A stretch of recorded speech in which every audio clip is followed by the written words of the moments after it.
Apa benda sampai benda macam tu nak jadi bahan bergaduh? Agak-agaklah nak cemburu pun 60 lebih dah umur, maaf sebut. Berkedut dah kulit tu pun, maaf sebut. Dah terlalu kuat sampai ke malam.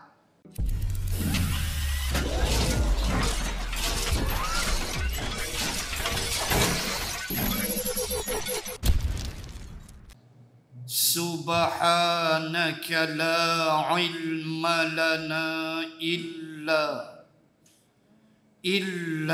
ma 'allamtana innaka antal alimul hakim. Bismillahi ma sya'allah.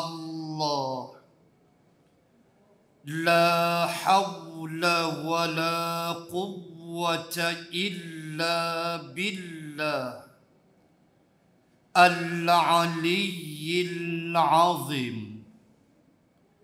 Amma ba'd. A'udzu billahi minasy syaithanir rajim. Wa dzakkir fa inna dzikra tanfa'ul mu'minin. Sadaqallahul azim. Dan berilah peringatan, kerana sesungguhnya peringatan itu amat berguna dan berfaedah kepada orang-orang yang beriman. Muslimin dan muslimat rahimakumullah, kita sambung muka surat 37, 2 perenggan di bawah yang akhir sekali. Masih lagi membahaskan akhlak adab sopan berdasarkan hadis yang telah kita bahas, maka telah dibahaskan secara panjang lebar beberapa perkara berhubung dengan adab dan akhlak. Dan malam ni sambung bermula 2 perenggan yang akhir, di mana 2 perenggan yang akhir itu adalah bahasan yang terakhir bagi golongan wanita. Dan kemudian bermula perenggan yang akhir adalah untuk lelaki,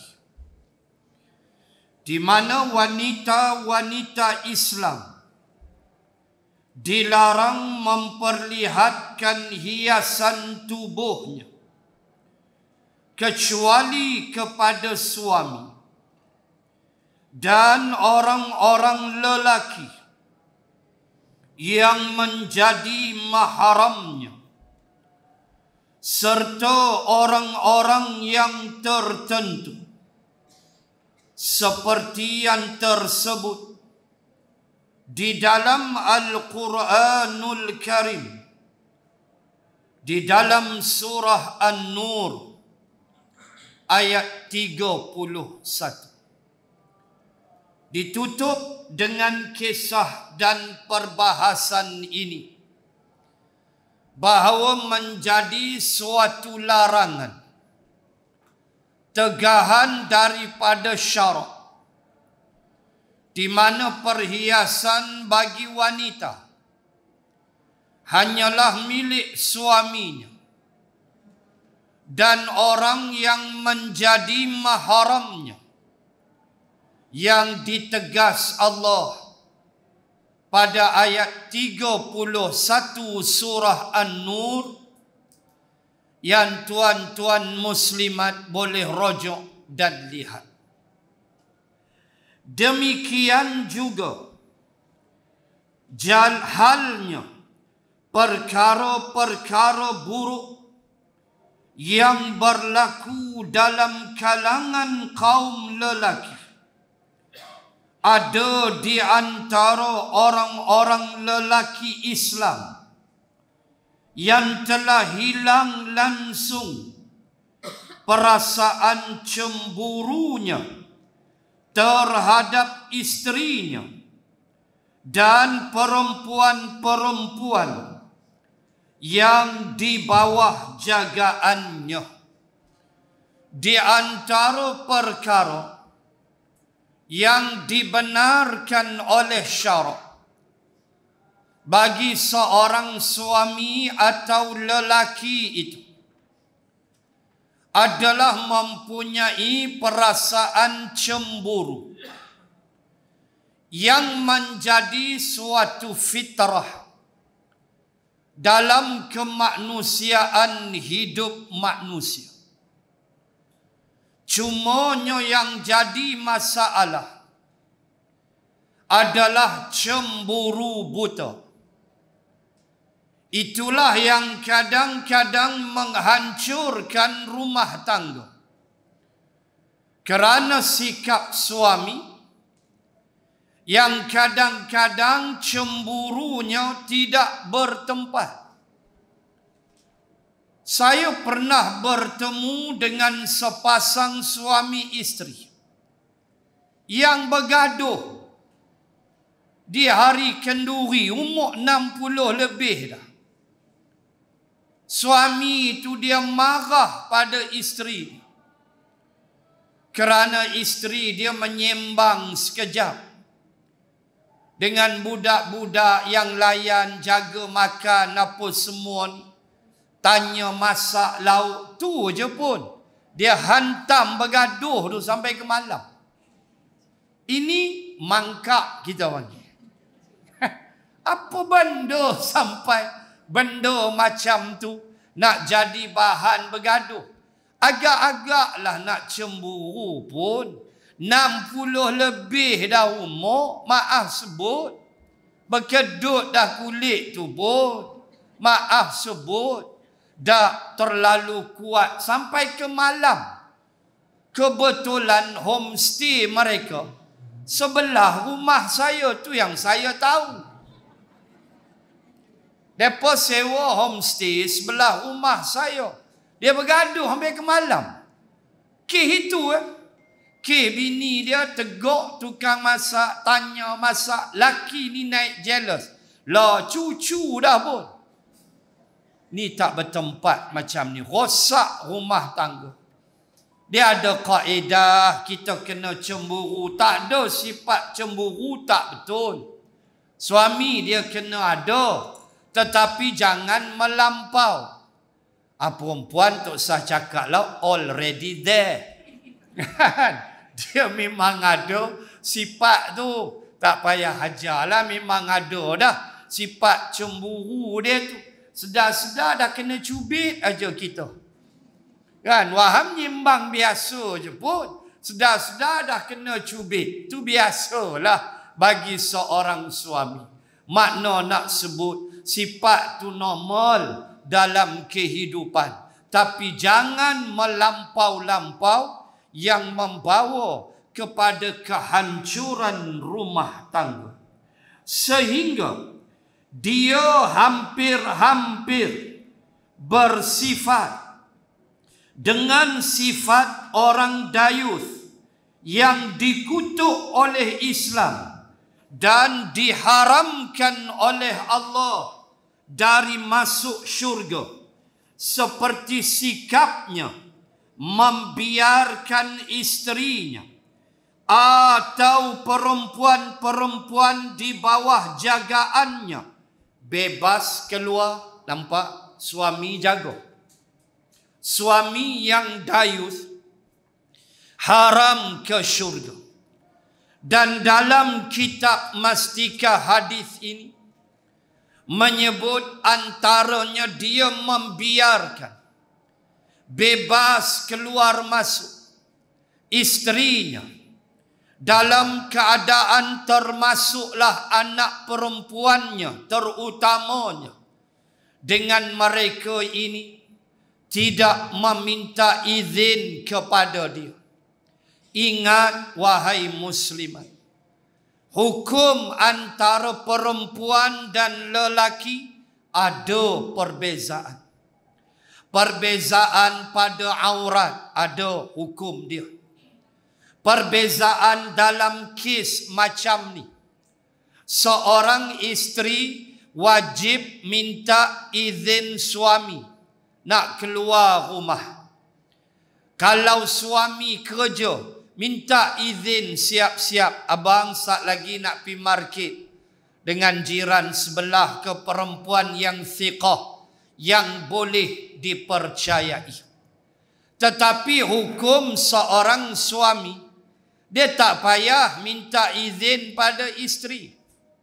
Tak ada hukum tok laki kena minta izin pada isteri. Yang abang nak keluar kejap, boleh? Bini cakap minyak, apa? Dia kata. Laki pun serot terus pengsan 2 hari. Tu pondan punya tok laki. Laki tak ada hukum minta izin dengan isteri. Abang nak keluar kejap, dia tak payah minta izin. Cuma as a courtesy, tu aja. Menghormati tu isteri awak. Tu bukan orang lain. Itu isteri kamu yang berkhidmat untuk kamu. Itu isteri kamu yang kamu shake hand, kamu ambil amanah daripada Allah. Maka hidup sebagai suami isteri saling hormat menghormati. Begitu. So suami tak payah minta izin pada isteri. Cuma kita beritahulah, abang nak keluar sekejap, jumpa kawan. Dah lah. Dia tak habaq pun tak apa. Tapi isteri kena minta izin. Hatta hukum dalam ilmu fiqh, sekiranya isteri mahu ke masjid umpama, boleh isteri ke masjid? Boleh. Boleh isteri solat berjamaah di masjid? Boleh. Syarat dia minta izin suami dia. Boleh. Dia boleh pergi. Dia nak dengar kuliah maghrib, dia pergi dengan jiran sebelah. Hak tok laki memang dah jadi profesor dah, memang tak pi langsung. Maka tok laki bagi izin, boleh. Tok laki tak izin, dia tak boleh pergi. Tapi tok laki ni mangkak 2 kali ganda. Nak habaq yang tu lah. Dia boleh beri izin. Anak pi pi. Dan ulama fiqh bahas, dia pergi tu masjid aja. Tak ada dia pergi nak kona window shopping pula. Kan balik masjid pi kona pi Tesco. Tak aci. Balik masjid, balik terus rumah.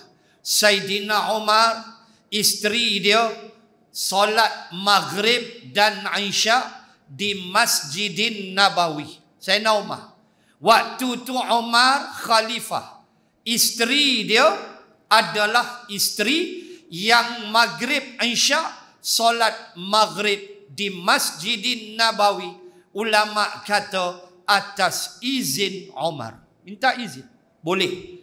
Laki tak payah minta izin, tu yang tak pi masjid tu. Kan jantan pemalas jadi susah. Sedangkan tuntutan lelaki adalah lebih berat. Solat berjamaah di masjid berbanding perempuan. Perempuan kata Nabi sebaik solatnya di rumah. Namun dia datang ke masjid, dia solat maghrib, dia dengar kuliah, lepas tu Isya dia balik, tak ada masalah. Syarat izin suaminya atau bersama dia dengan perempuan yang boleh dipercayai. Kalau suami dia dah meninggal apa saja, atas sifat terhindarnya fitnah atas dirinya. Islam benarkan, tak ada hal.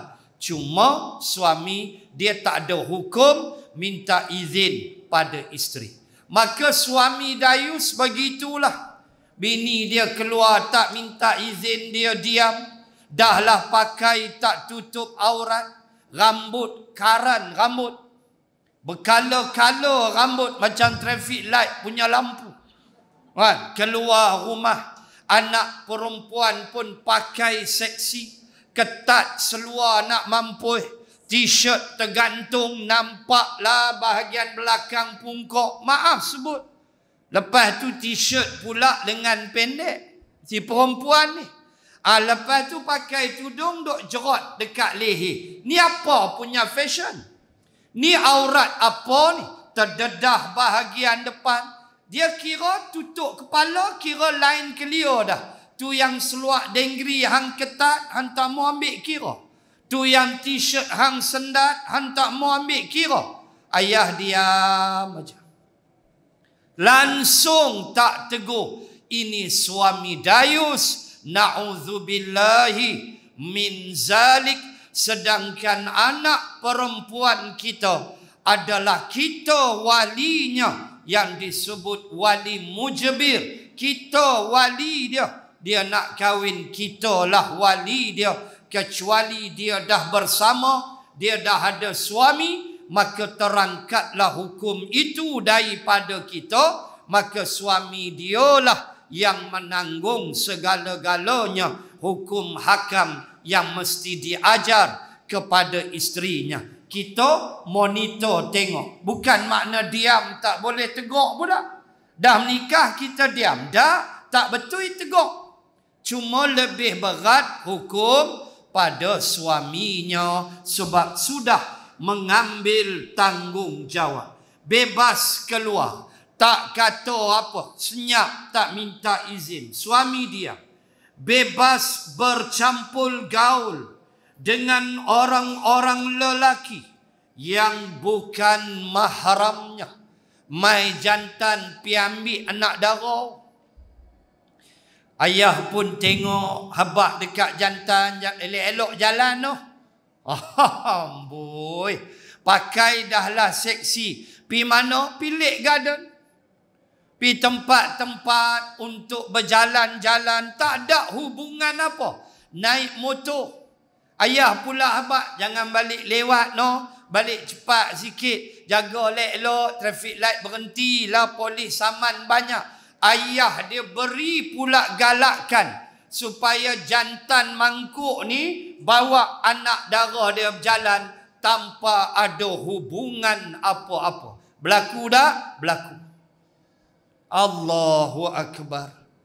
Kata Ustaz Fathiyakan almarhum Ad-Doktor Fathiyakan di dalam kitabnya Madza Ya'ni Intima'i lil Islam, muka surat 65, dia menyebut bahawa setelah kamu memerhati dirimu, memastikan dirimu menjaga syariat Allah, maka tugas kamu seterusnya ialah anak dan isterimu.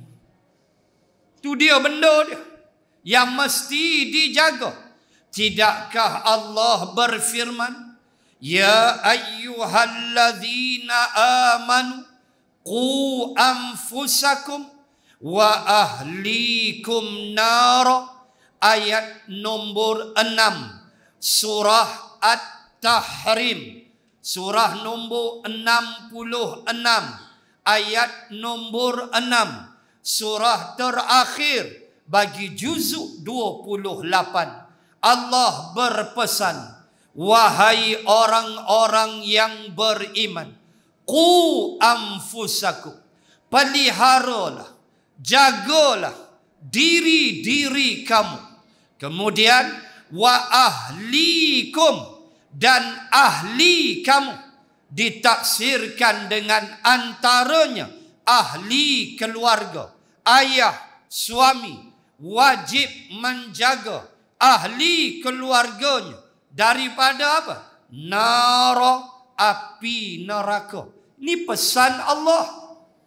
Allahu Akbar. Biar galak lagi. Lepas tu kan bulan depan jantan lain pula mai. Kali ni tak naik motor, bawa kereta. Oh, BMW kemahlah. Ayah tu senyum sampai telinga. Tak tahu kata BMW pinjam. Bawa lah anak ni.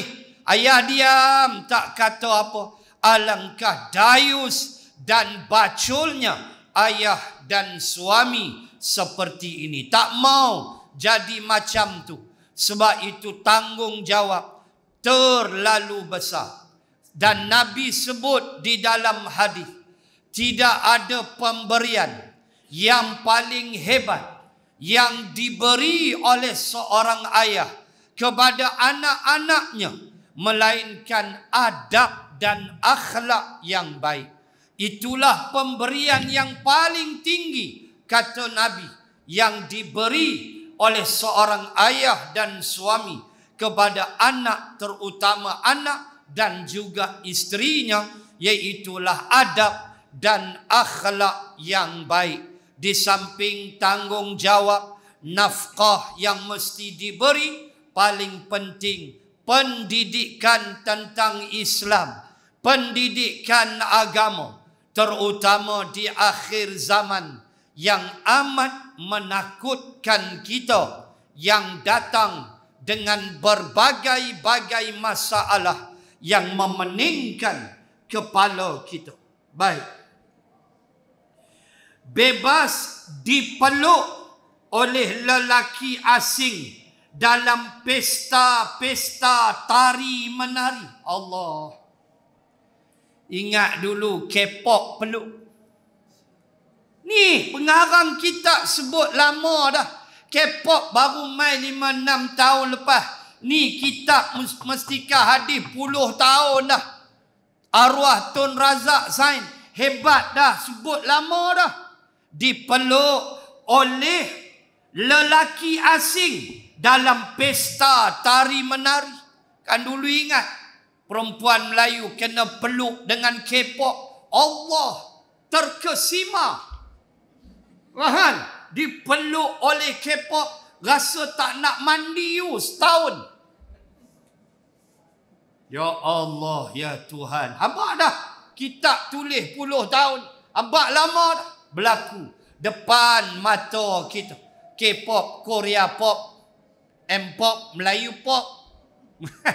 K-pop lah, Korea pop. Mai datang tak apa ke nama, sampai iklan kuku jual ayak pun gambar mereka. Bayang tengok, grup apa kita pun tak ambil peduli lah. Tapi peluk Allah, dia jerit tak ada ayat. Yang mak pak tak tahu jadi bangga pun. Ish, tuan-tuan, muslimin dan muslimat, kita ni orang Islam, hidup atas undang-undang peraturan. Islam agama yang atur kita dengan peraturan dan undang-undang. Peraturan tu bukan nak suruh sekat, tetapi nak kawal. Itulah peraturan. Bukan nak sekat kamu dipeluk orang, tapi kawal. Siapa boleh peluk kamu? Ayah kamu. Siapa boleh peluk kamu? Anak-anak kamu. Siapa boleh peluk kamu? Suami kamu. Islam letak undang-undang. Bukan dia larang, dia kawal. Tu undang-undang. Islam tak sekat kita makan. Tapi datang Ramadan, nak kawal nafsu makan. Tu aja. Ada ke tak makan sebulan? Mampu kita. Mai maghrib hantamlah. Tu Islam. Dia nak ajar kawal sikit nafsu makan. 11 bulan punya makan, mari sebulan bagi rehat perut belah siang. Bagi dia berehat, usus besar, usus kecil, hatinya, pankreasnya yang bekerja setiap hari. Bagi dia berehat. Jantung yang pam darah dah makanan dihadam, dia jadi darah. Jantung pula bekerja nak pam darah, bagi dia rehat sat 15 jam, 14 jam setengah siang hari bulan Ramadan. Maghrib tibai. Tibai pun ada qadar, bukan sampai terlentang bawah meja, tarawih pun tak pi. Kaki yang nampak. Mana laki aku tak tahu. Nampak kaki ya. Upa dah mati syahid, entah ke darah popiang goreng. Bulan puasa punya ukui. Islam bukan larang makan, dia kawal tu aja. Begitu Islam ajar kepada kita adab batasan. Pengarang kitab tulis lama dah, dipeluk oleh lelaki asing dalam pesta-pesta tari menari. Itu semua adab yang buruk yang tak boleh kita ambil dan jadikan pengajaran di dalam hidup dan sebagainya. Ni undang-undang, kita mesti faham. Peraturan yang tak boleh siapa pun pandai-pandai nak ubah dia. Cubalah tuan-tuan muslimat baca surah yang sama, At-Tahrim. Cuba tengok ayat nombor 1. Tadi saya baca ayat nombor 6. Tengok ayat mula-mula sekali. Kita nak ambil hukum. Nabi, dia tak ada dosa, muslimin muslimat. Nabi tak ada dosa. Nabi ni maksum. Tapi bila kita baca kisah ni, macam Nabi buat dosa. Tak. Ia jadi pengajaran kepada kita. Sebab itu nilai-nilai hadis kita kena faham. Ada yang dalam berbentuk umum, takmim. Contoh, bila Nabi kata, kullu banu Adam khata. Nabi kata setiap anak Adam buat dosa. Tengok hadis. Nabi itu anak Adam ke? Siapa? Nabi kan anak Adam? Dah Nabi ada dosa? Dah. Itu dia panggil hadis umum. Iaitu kecuali. Dia ada pengecualian. Kecuali Nabi. Itu maksud dia. Walaupun Nabi kata setiap anak Adam. Dan Rasulullah adalah anak Adam. Tetapi Nabi tak ada dosa. Nabi maksum. Itu antara contoh. Maka pada ayat pertama surah At-Tahrim, macam Nabi buat dosa. Tapi dah, Allah takdirkan berlaku untuk kita mengambil satu pengajaran bahawa peraturan undang-undang yang syarak sudah letak, kita tak boleh langgar, tak boleh ubah. Tengok ayat nombor 1 surah At-Tahrim. Bismillahirrahmanirrahim. Ya ayyuhan nabiyyu lima tuharrimu ma ahallallahu lak tabtaghi mardata azwajik wallahu ghafurur rahim. Ni dia pengajaran. Kata Allah, wahai Nabi, ya ayyuhan nabiyyu. Dalam Al-Quran, bila Allah panggil ya ayyuhan nabi, maknanya Rasulullah. Wahai Nabi, lima tuharrimu, kenapa engkau haramkan ma ahallallahu lak, apa yang telah aku halalkan kepada engkau. Tengok ayat tu. Nabi buat dosa ke? Pandai-pandai ke Nabi? Sedangkan dia adalah Rasul. Dia menyampaikan hukum hakam Allah. Tiba-tiba turun ayat, Allah tegur Nabi, lima tuharrimu ma ahallallahu lak. Kenapa engkau haramkan wahai Nabi benda yang aku halalkan? Apa cerita dia? Cerita bermula ketika Nabi sallallahu alaihi wasallam menziarahi isteri-isterinya. Ini rutin Nabi. kalau Nabi tak pergi berperang, maka Nabi akan ziarah isteri-isterinya selepas solat asar. Ziarah satu rumah, satu rumah, satu rumah. Tanya khabar, cukup tak makanan, belanja. Habis 10 minit, keluar pula, masuk rumah satu lagi. Sampailah menjelang maghrib, Nabi akan duduk menetap di rumah isteri yang mendapat giliran pada malam itu. Ini rutin. Dan rumah isteri-isteri Nabi kebetulan berdekatan antara satu sama lain. Kalau kita biasa dengan Masjidin Nabawi, ada satu pintu, dia panggil Babun Nisa, pintu perempuan. Pintu ni belakang Babun Jibril. Pintu Jibril, kemudian belakang pintu Jibril, arah depan, arah kiblat. Depan sekali pintu dia. Babun Baqi', dan tepi itu makam Nabi, pintu Baqi', pintu Jibril, pintu Nisa, perempuan. Pintu yang ketiga. Pintu Jibril dinamakan juga Babun Uthman atau pintu Uthman, kerana situlah tapak rumah Sayyidina Uthman. Makna kita masuk Babun Jibril atau Babun Uthman, kita masuk tu terus pintu depan rumah Rasulullah yang ada mangga besar tu. Masuk terus pintu depan, belakang sana ialah Raudah. Baik. Dinamakan pintu Jibril kerana di situlah Jibril datang jumpa Nabi ketika Nabi selesai dalam peperangan Ahzab. Nabi selesai dah. Allah hantar angin puting beliung, pukul tentera Ahzab di bawah pimpinan Abu Sufyan yang masih belum Islam pada waktu itu.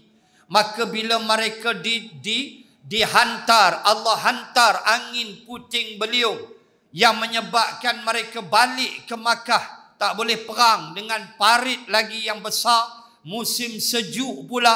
Maka bila mereka balik, Nabi pun pulang sampai di tempat itu, di Babun Jibril itu. Datang Jibril dan beritahu, tanya Nabi, sudah habiskah? Perang habis dah ke? Nabi kata habis dah. Nabi kata habis dah. Nabi nak buka baju besi dia, Nabi nak bersuci, Nabi nak bersihkan diri.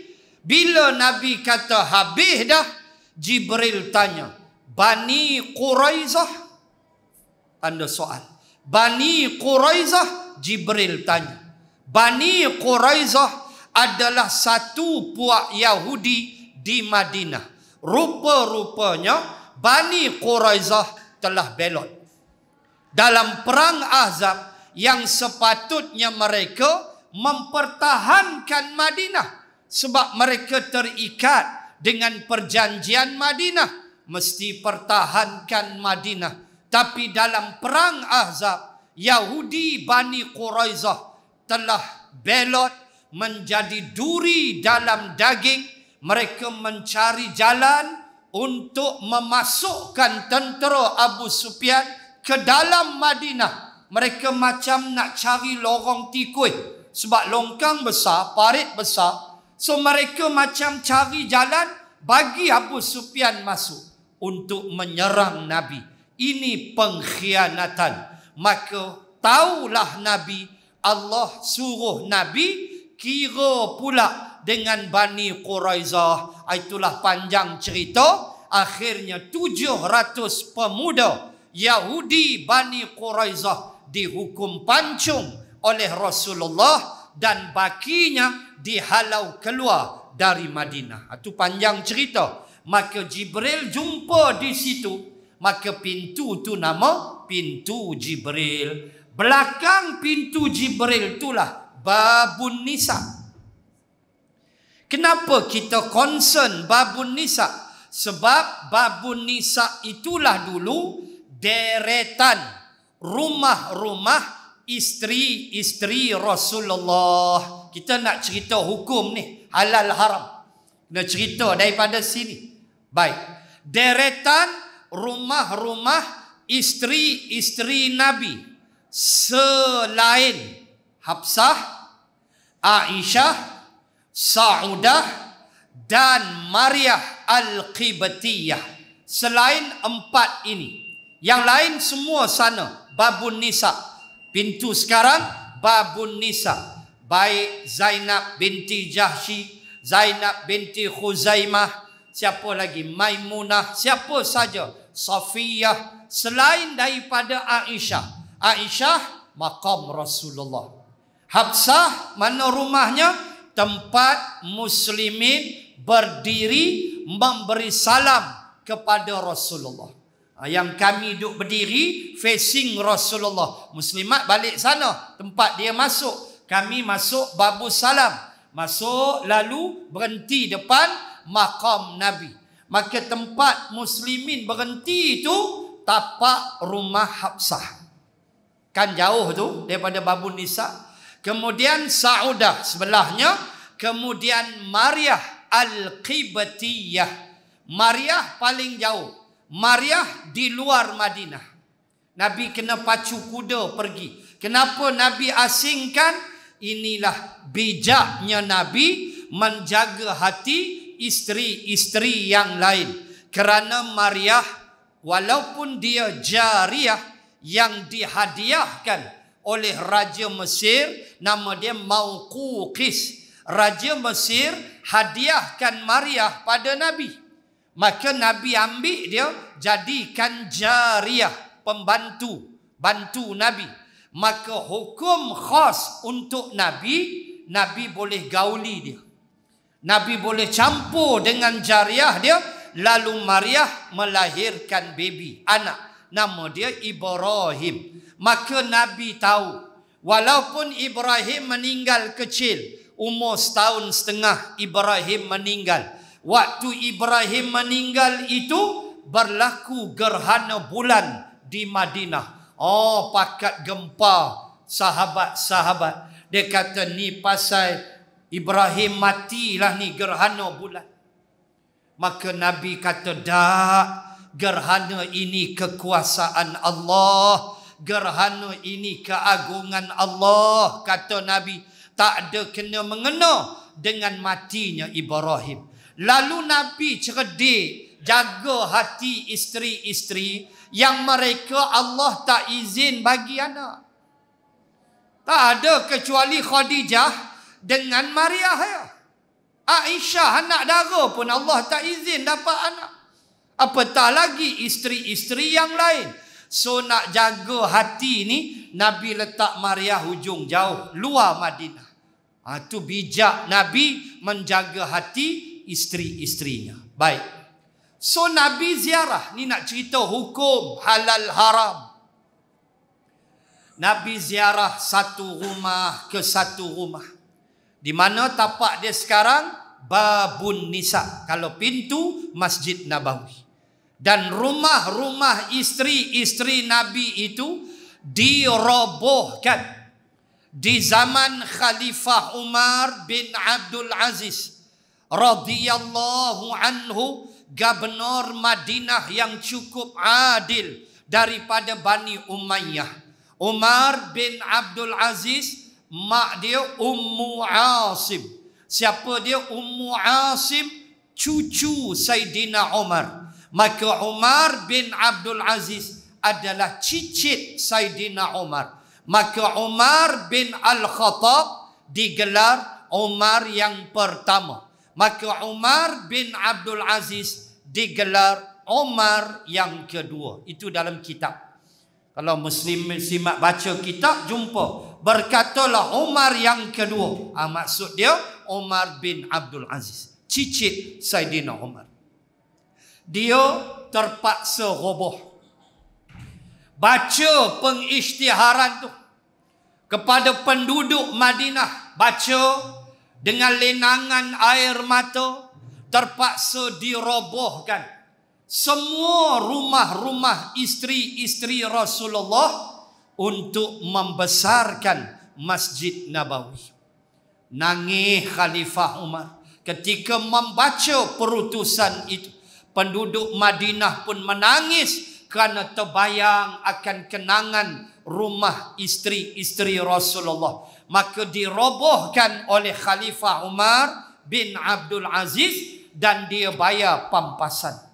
Kepada yang ada keluarga, dia bayar pampasan. Kepada keluarga-keluarga isteri-isteri Rasulullah yang rumah-rumah mereka dirobohkan. Mana yang masih hidup ada dibayar pampasan. Baik. So Nabi itu halanya babun nisa. Dekat-dekat je rumah. So Nabi ziarah satu rumah. Sampailah rumah Zainab binti Jahsy. Kita nak tengok hukum turunnya ayat pertama surah At-Tahrim. Dan poin saya ialah kita tak ada hak nak buat hukum. Tak ada. Hukum ni Allah punya. Kita kena ikut aja. Begitu. Baik. So Nabi bila sampai rumah Zainab binti Jahsy. Zainab binti Khuzaimah waktu tu dah wafat. Isteri pertama Nabi yang wafat waktu Nabi masih hidup di Madinah. Kalau di Makkah Khadijah lah. Di Madinah mula-mula wafat, Nabi masih hidup di Madinah, ialah Zainab binti Khuzaimah. Dia dengan Nabi hanya 3 bulan sahaja. Dia sempat dengan Nabi hanya 3 bulan. Dialah isteri pertama yang meninggal dunia di Madinah ketika Nabi wafat, ketika Nabi masih hidup. Dan isteri Nabi yang pertama meninggal dunia setelah Nabi wafat. Nabi wafat, isteri pertama meninggal ialah Zainab binti Jahsy. Dan isteri pertama yang isteri terakhir yang meninggal last sekali, habis dah semua meninggal, ialah Ummu Salamah. Dialah paling last pada usianya 82 tahun. Baik. Lalu Nabi singgah di rumah Zainab binti Jahsy. Giliran malam tu rumah Hafsah. Ini nak cerita ayat turun. Nabi bila singgah rumah Zainab binti Jahsy, lepak tu lama sikit. Pasal apa? Rumah isteri lain sekejap je. Kena rumah Zainab binti Jahsy lama pula dah. Pasal apa?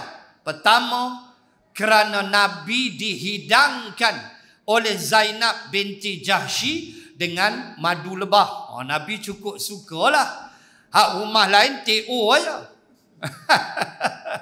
Kena rumah Zainab binti Jahsy segelas madu lebah. Nabi suka benar madu lebah. So panjanglah sembang. Apatah lagi Zainab binti Jahsy, mak dia nama Umamah. Siapa dia Umamah? Umamah ialah kakak kepada ayah Nabi, Abdullah.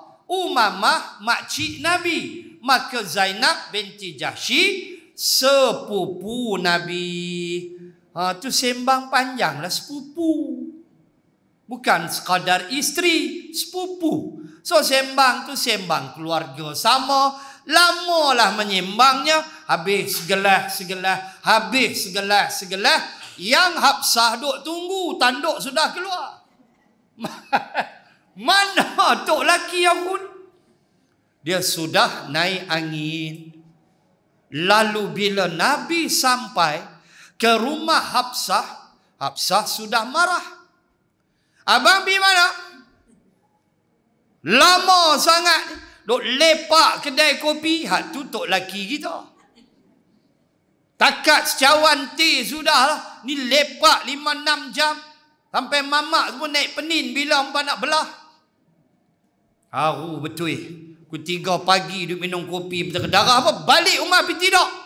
Apa punya jantan? Ada jenis lagu tu. Ish, teruk betul. Sikit-sikit sudahlah nak melepak pun. Sampai 2-3 pagi baru nak balik rumah ni bukan dia. Ligan di Pontianak baru hantar. Merayaulah malam-malam. Tuan-tuan, Muslimah, Hafsah sudah naik angin. Abang pergi mana? Apa lama sangat ni?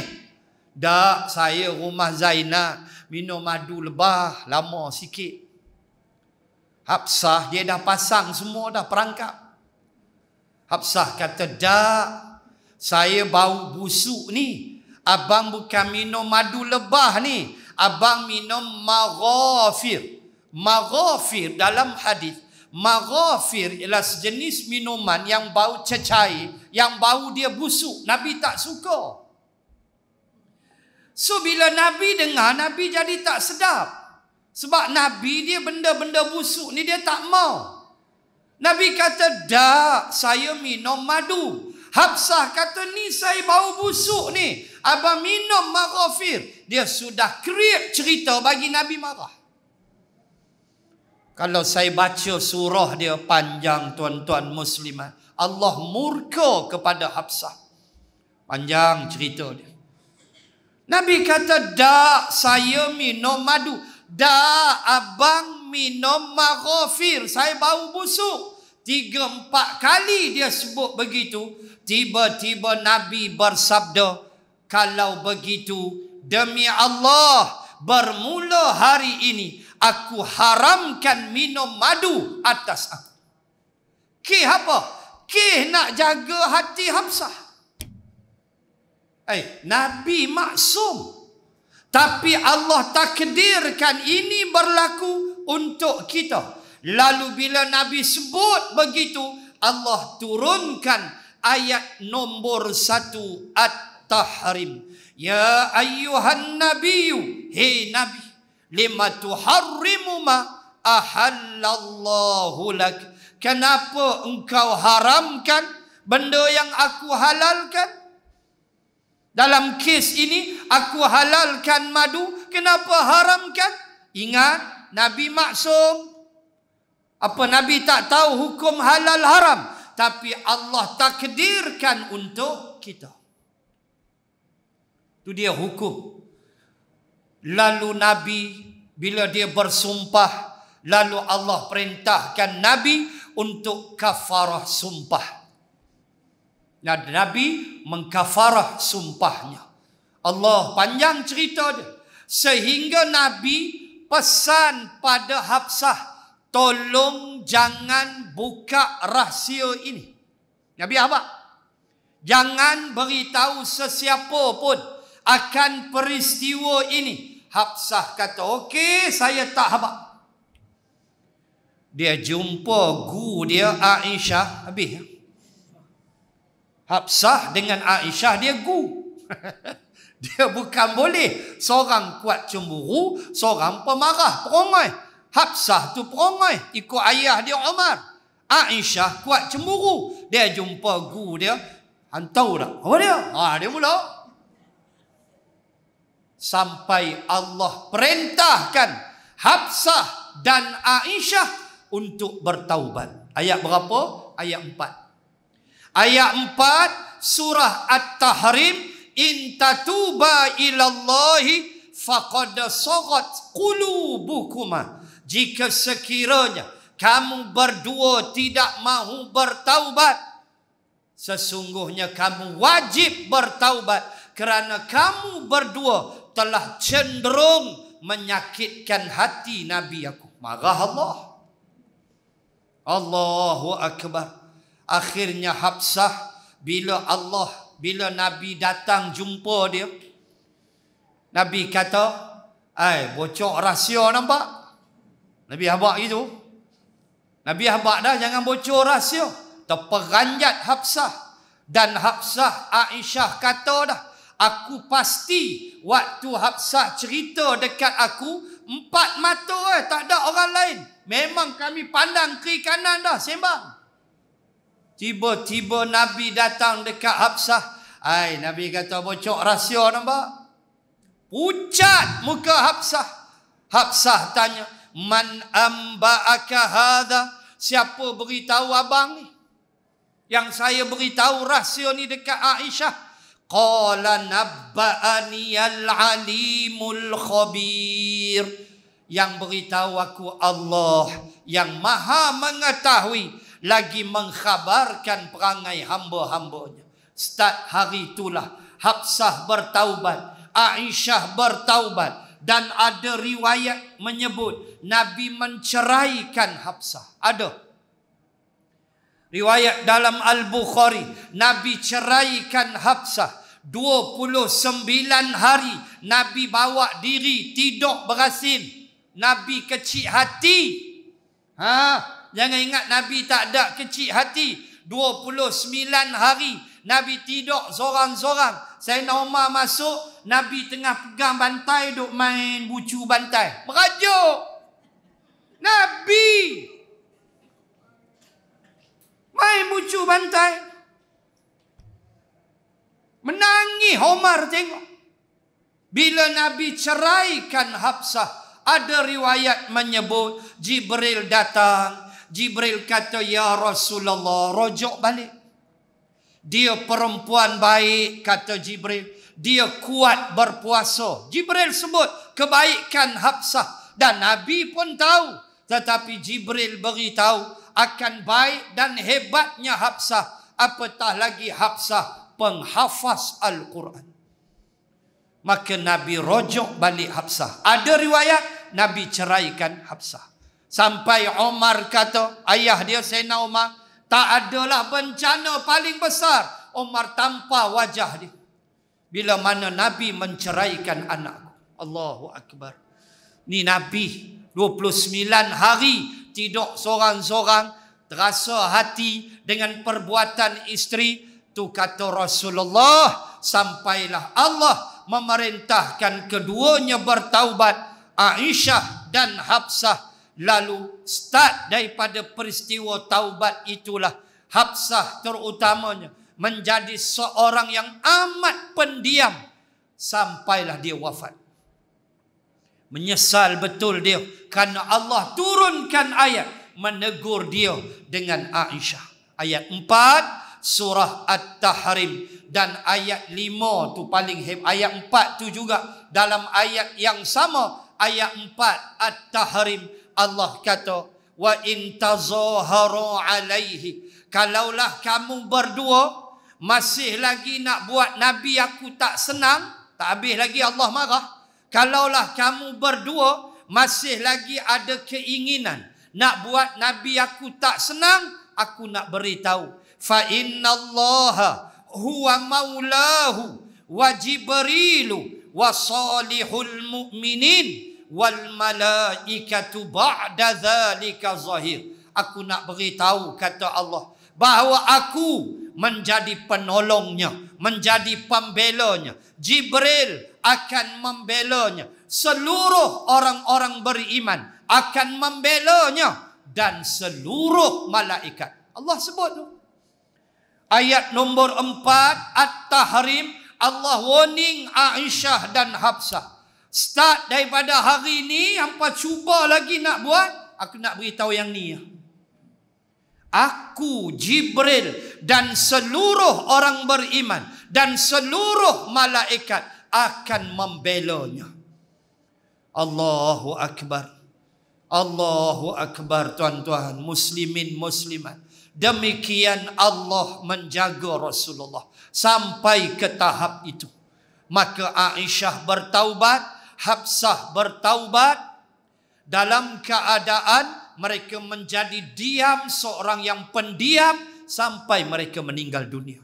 Dan mereka amat menyesal di atas perbuatan mereka. Sudahlah buat sesuatu macam memaksa Nabi, yang akhirnya Nabi mengharamkan minum madu.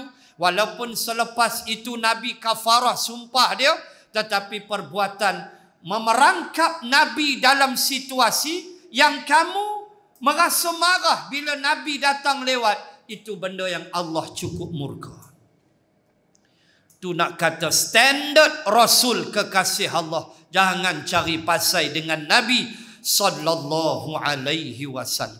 Maka kita sebut dah tadi, Nabi tak ada dosa.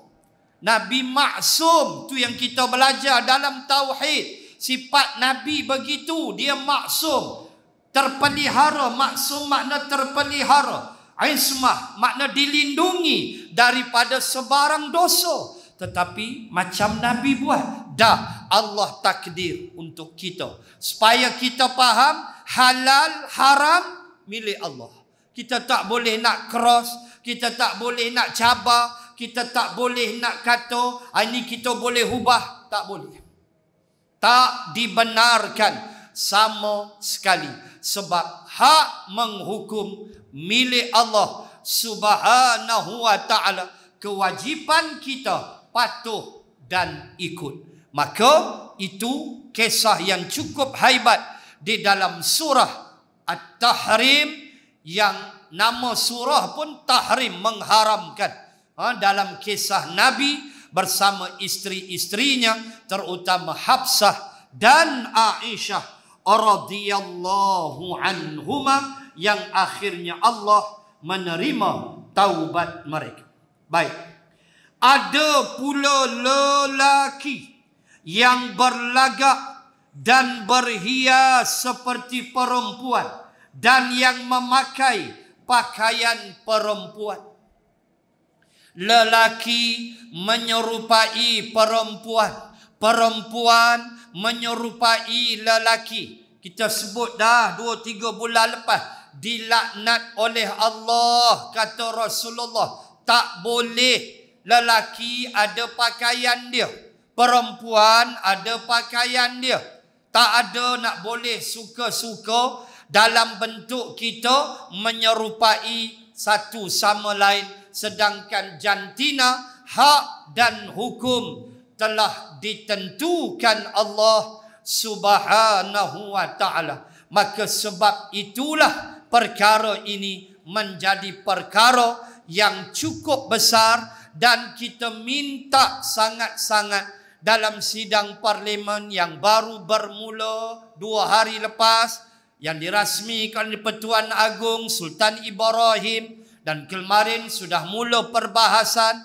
Kita mengharapkan persidangan kali ini adanya satu, apa kita sebut, satu perbahasan untuk meminda perlembagaan persekutuan, supaya enakmen negeri-negeri tidak dicabar, supaya enakmen negeri-negeri yang melaksanakan syariat ini tidak boleh dicabar, kerana alasannya enakmen ini bertindih dengan perlembagaan persekutuan. Itulah yang berlaku pada bulan lepas. 16 fasal yang terbatal daripada enakmen syariah negeri Kelantan 2003, dan ia memerlukan pindaan perlembagaan persekutuan. So, kita sebut, kita menghormati keputusan mahkamah, dan kita mahu syariah diperkasakan, dan ikut undang-undangnya begitulah. Mesti ada pindaan perlembagaan untuk membenarkan negeri-negeri melaksanakan enakmen syariah itu. Cuma kita nak sebut, cabaran itu sesuatu yang perlembagaan benarkan. Itu satu bab. Itu satu bab yang dibawa oleh seorang peguam, dia cabar. Dalam negara kita Malaysia, kita ada hak untuk mencabar sesuatu di mahkamah. Okey, fair enough.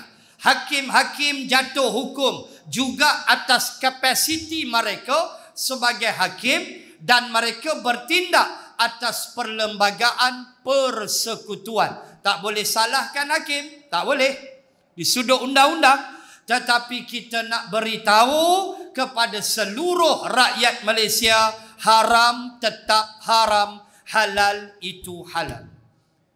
Cabar itu satu bab di atas perlembagaan undang-undang. Tetapi nak sebut antara yang dicabar adalah riba, transaksi riba. Maka riba tetap haram. Soal cabar itu ada dalam undang-undang. Hak kamu nak cabar. Dan hak hakim untuk batalkan berdasarkan perlembagaan. Dan kita minta pindah perlembagaan untuk membenarkan negeri melaksanakannya. Tetapi kita nak beritahu riba itu halal ke haram? Haram. Wa ahallallahu al-bai'a wa harrama ar-riba. Faman ja'ahu mau'izatun min rabbih fantaha falahu ma salafa wa amruhu ila Allah wa man 'ada fa ulaika ashabun nar hum fiha khalidun. 275 Al-Baqarah. Aku telah halalkan jual beli, kata Allah, dan aku haramkan riba.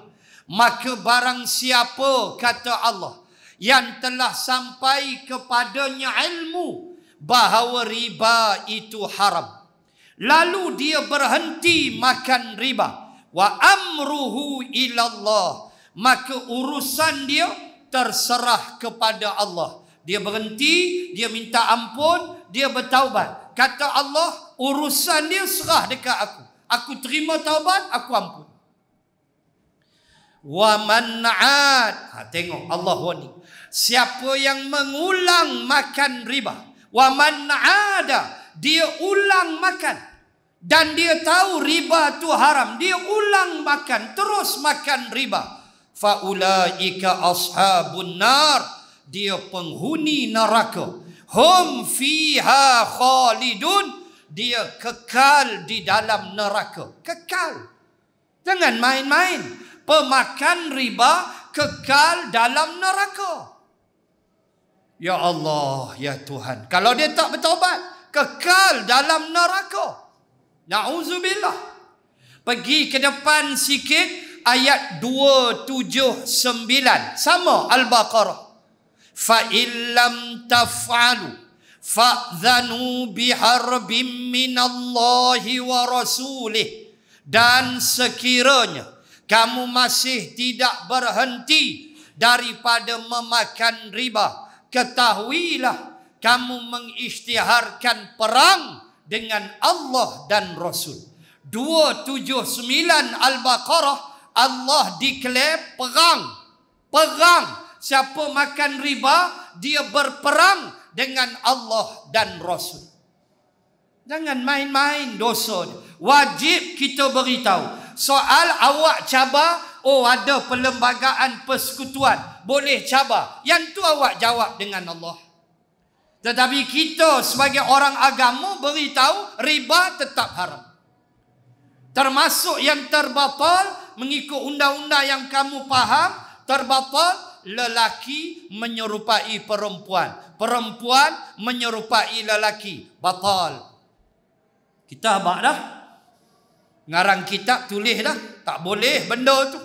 Maka sebab itulah kita pohon sungguh yang berhormat ahli-ahli parlimen kita.